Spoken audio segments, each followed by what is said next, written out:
I've played Magic and Commander for a really long time, so I'm going to share the most important things that I've learned and now know about Commander that I wish I knew before I started playing. These are lessons I've either learned myself or have observed vicariously through my friends, and whether you're yet to pick up a card or you've played for years, I think this will help you on your own Commander journey, and I hope it helps you get more highs and less lows out of this banger of a hobby.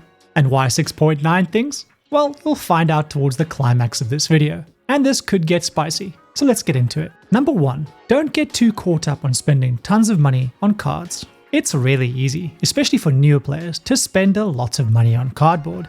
There's the hyperfixation and natural excitement of a new hobby and building a collection, but between new sets every 2 months, secret layers, and special pretty alt arts, it's very easy to lose your way and spend far more money than you should.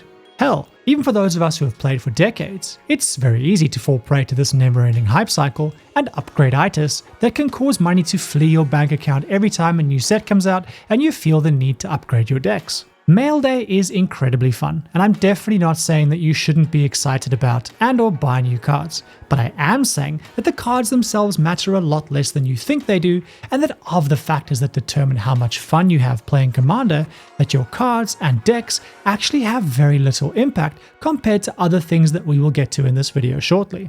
In fact, spending tons of time building decks and buying cards means you're going to be more invested in the games that you do play, and this can actually amplify possible negative experiences that you're going to end up having. See, I told you this may get spicy. Don't underestimate the simplicity and value of a good precon or budget deck, and until you know what you like and what's actually worth spending your money on, test things out in online tools like Moxfield or Architect, or with proxies in paper. Like most trading card games, playing Magic can be an incredibly expensive hobby, but it doesn't have to be, and Commander creates an environment in Magic where you can get 90% of the experience for very little money. I encourage you to embrace that and not to fall into the trap of looking down on budget decks or proxies or letting others shame you into spending lots of money. There are far more important things to focus both your mental and physical resources on in Commander than lusting after cardboard. Number 2, don't net deck. A huge trap that I see players, and especially newer players, falling into is lots of net decking, or blindly grabbing decks online and then buying the cards for it without much thought. This is a trap for 2 key reasons. First, one assumes that someone who posted a deck online must be an authority, especially if they have a lot of followers or if it has a lot of views or likes. They surely know what they're doing, right? Well, not exactly. The vast majority of the net decks that I see are badly built or have missing elements, or break fundamental rules like running far too few lands. The real Galaxy Brain deck builders aren't trawling for decks on tools like EDHREC or grabbing them on TikTok. They aren't likely even posting them in these places to begin with, so you have very little way of ensuring these decks are actually good other than vetting them and doing that quality control job yourself. And this is also true for content creators. In fact, it's probably more true, because when a new set rolls around, their priority is to get a deck out first rather than for it to be the best. And yes, that even includes the internet's best deck building frog. While I think I'm one of the better deck builders out there, I'd encourage you to interrogate a list that I've made in exactly the same way, because I know enough to know that I make mistakes too. Then secondly, many of the decks that go viral or rise to the top of popularity lists are memey or wildly overpowered, and they often do things that aren't particularly fun to play against, or even to play once you've done that thing once. Spending a bunch of money to buy a deck that you either realize doesn't work, or worse yet does work, and everyone, possibly including you, hates it, is a really bad outcome. It's fine to get inspiration from these places, but I highly encourage you to learn the fundamentals of good deck building so that you can take that inspiration and then ensure that you end up with a good, playable deck, and a deck that you actually enjoy playing, especially if you're going to be spending a few $100s on it. Number 3, use online tools to play. Something that I wish I'd started using much more eagerly and properly in my Commander journey were online deck building tools like Architect or Moxfield. Don't get me wrong, I use them for basic deck building, but that barely scratched the surface compared to how I use them now, especially as play tools. These days, when the bug bites me and I have a shiny new Commander I want to build, I'll goldfish the deck well over 50 times during the brewing process and likely play more than 10 games of Commander with it in one of these online tools before I even think of building it in paper. In fact, many decks that I've built and absolutely love, like my Golem D's Nuts, or Don't Touch My Tatoes, and even my Melek deck, never made it to paper at all because I can just play them online. I'll do plenty of e-dating with Magic decks, but once that shiny new dopamine wears off, I realize that they're not a forever deck, so I save myself a bunch of wedding, or worse yet, divorce admin. This online play experience is often even superior to playing paper Magic, and when myself and the boys are jumping on Spell Table for a game, we'll often choose to play digitally rather than setting up our play area because it's easier and less hassle. And if I'm playing at night and that conflicts with me eating dinner, it means I can comfortably do that with no difficulty as well. Not to mention that it means you don't even need a webcam or even cards to play Commander, so it removes all the barriers from you getting to play this great game. This is something I desperately wish I had growing up in a small town where I had no money and my town didn't even have an LGS. All of this means that it's easier than ever for you to explore the world of Commander, which I think is pretty great. If you think this video is pretty great, be sure to 6.9 the sub button because I'm on a mythical frog quest to be Australia's biggest Magic creator, and according to science, 80% of you incredibly based regular viewers aren't part of the frog gang yet. If this isn't the first time you've heard this, save a froggy today. Lots of love, Senior Frog. Number 4. Become a Dungeon Master. Now I imagine you're thinking, wait, isn't this a Magic video? And yes it is, but I think there's a parallel between Dungeons & Dragons and Commander that can dramatically improve your experience playing this game and the experience of those that you play with. Most people that sit down to play D&D want to play a character, and many of them want to be the main character. They're focused on their fun and what they get from the experience. There's absolutely nothing wrong with that, but the fun or success of a session relies far more on the Dungeon Master or leader than it does on the people sitting around the table. And this tends to be very similar in Commander. People sit down thinking primarily about their own fun and what they want. And whilst Commander doesn't have a dedicated role of a leader like a Dungeon Master, there is no reason that you can't fulfill that leadership role at the Commander table, and that the table will be far better off because of it. Because I'd say that 80% of the issues that arise in Commander come from some form of communication issue, and if there is someone at the table who takes responsibility and ownership of managing the communication, it's going to lead to far better games. Someone to make sure that the pre-game conversations are handled well, or to speak up in situations where there are clashes of playstyles or expectations, or simply even someone to provide a bit of background commentary and narrative to the game the same way a Dungeon Master would. It can dramatically change the vibe at the table for the better. I assume that, like me, you'd rather someone else at the table takes up the mantle of Dungeon Master. But if no one else is, I encourage you to step up, as it will not only make the table's game better, but selfishly, it'll make your game better. This obviously requires a bit of skill to do well, and requires you to have or develop those communication skills, but being someone capable and comfortable of managing communication will stand you in good stead, far beyond the Commander table. Number 5. Focus on the people and not the cardboard.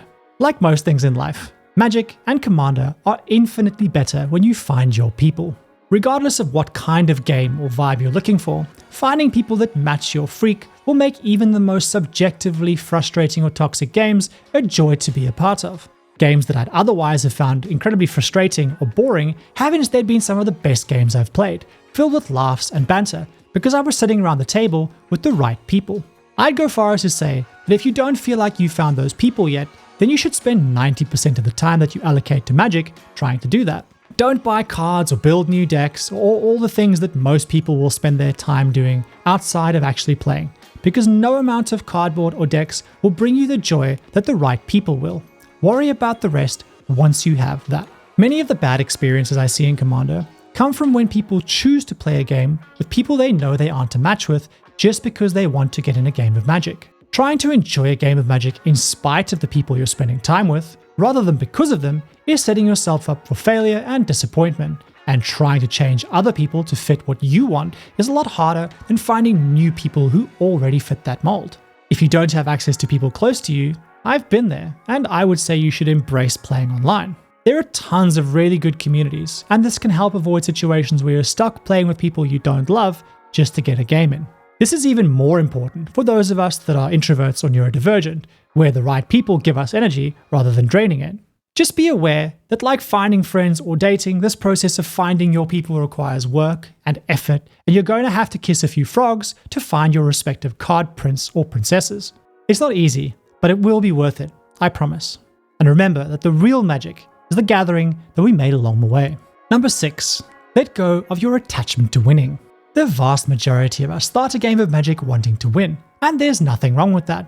But where it can go wrong is when your idea of fun is directly attached to winning, and you care more about winning the game than you do about having fun with the people around you. This causes many issues, and if you fall into this trap, at best you're causing other people, perhaps people you like, unhappiness, and at worst, you're likely being excluded already or will be excluded because of this. I've heard many arguments over the years on this topic, but they all boil down to a lack of empathy and a person needing to win or dominate the game to get enjoyment out of it, and caring too much about their own enjoyment and experience. In this situation, the pod exists to facilitate this person's power fantasy rather than the person gaining enjoyment and fun from experiencing those around them having fun. This is often a very difficult thing to admit, as most don't want to be that way or see themselves that way, so there's a whole heap of justification of these behaviors. If any of this resonates, or if you feel slightly attacked right now, I greatly recommend learning to derive your fun from the social experience of Commander and from playing the game itself. Because as you likely already know, you're only supposed to win 25% of your games, so an over-attachment to winning means you're setting yourself up for disappointment and unhappiness in 75% of your games, and the only person you're really hurting in that situation is yourself. And for the one person that's going to try and convince me in the comments that your win rate is actually 60%, that is nothing but a self-report, and you should think about that. Sure, swing for the fences and try to win, but if you find yourself not winning, which you should regularly, find ways to enjoy the game regardless. Can you instead get enjoyment from banter at the table, or politicking, or using all the resources you have to have a realistic impact on the game that's not getting the win, like sticking it to the player who wronged you? Find something within the game that you can derive fun from and lose the attachment to the outcome of winning itself. I've made this point before, but I think Commander is at its best when it's a bit like a good Dungeons & Dragons session. It's an adventure that we share with other people, and it's the interesting things that happen along the way that are the important bit, rather than finishing or winning the adventure itself. I say this because Commander started as a social, fun outlet to act as an escape from the hardcore competitive play, and at its best, that's exactly what it is. I can't say it better than the one and only Sheldon Minery, who said philosophically, Commander was always intended to be a break from competitive Magic. And now, we get to number 6.9. It's not quite number 7, because this is an extension of number 6. Don't fall into the trap of trying to make all your decks as powerful as possible. Now don't get me wrong, playing some consensual high power Magic is fantastic, but a common mistake I see is newer players who get a bit overeager and fill their decks with as much high powered cardboard as they can. They're like an overeager brand new driver who decided to get a Ferrari and then immediately crashes it. This high power cardboard often results in wildly imbalanced pods and plenty of bad experiences. It can also create a power arms race in your playgroup where it becomes a never-ending chase of everyone upgrading their decks to stay competitive. On the flip side, old school players often build only high powered intricate decks and don't have any decks they can bring out when their friend is excited to getting into Commander for the first time and cracks out a fresh precon. Or worse yet, they absolutely demolish this new player and discourage them from playing more. In both cases, I encourage you to embrace building some decks built for lower power levels and aimed at lower brackets of play. This is partly because that's where the most players, and especially the newer players, are in Commander, so it means you can mix in and create good, more accessible experiences for these newer or casual players. But outside of creating more accessible and casual experiences, brackets 2 and 3 also allow far more room to play with interesting lesser seen cards.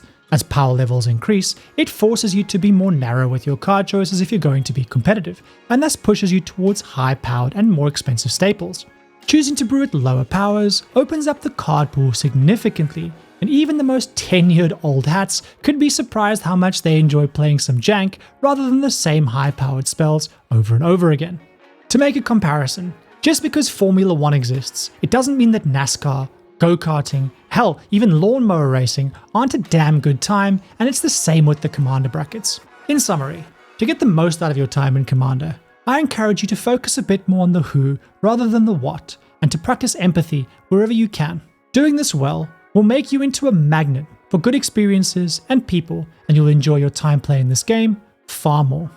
I didn't want to repeat too much on similar topics that I've covered before, so there are a bunch of related videos linked in the description that touch on some of the topics in this video in far more detail. So if you want more takes, you can find them there, or come and yap at me in my Discord, but just be sure to @ me. Also, I'm likely going to be on the hunt for a freelance editor soon. If you're watching this and you edit videos, especially Magic videos, please email me. And last, but definitely not least, a caveat to all of this is that these are my experiences and my opinions. I am not saying this is the only way to play or enjoy Commander, especially not for those of you that focus on CEDH, because my views on competitive game modes are quite different. All that said, I hope you've enjoyed this, and if you have your own takes, advice, or questions, find me in the comments. And as always, thank you for being here.